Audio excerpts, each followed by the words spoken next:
एक बंदे ने एक दफा पूछा, जी फर्द का दर्जा ज्यादा कि सुन्नत का? फरमाने लगे फर्ज का। तो कहने लगे फिर सीधा मुंह धोया करें। आप वुजू में पहले हाथ धोते हैं, फिर कुल्ली करते हैं, फिर नाक में पानी डालते हैं। तो मुंह, फर्ज तो मुंह धोना है पहले, हाथ धोना भी वुजू में सुन्नत है, नाक में पानी डालना भी सुन्नत है, कुल्ली करना भी।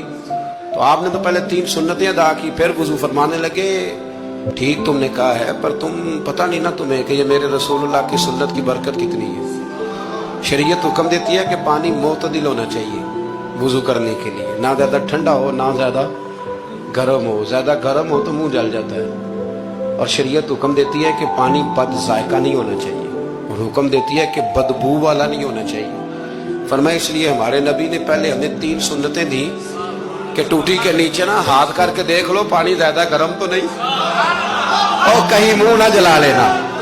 और फिर हमारे नबी ने हमें सुन्नत दे के बताया कि मुंह में डाल के देख लो बद जायका तो नहीं। फिर का नाक में डाल के देख लो कि इससे बू तो नहीं आती। फरमाया मुस्तफा ने कहा मेरी 3 सुन्नतें अदा करके अब चेहरे पे पानी डालोगे तो फर्ज अदा करने का मजा आ जाएगा।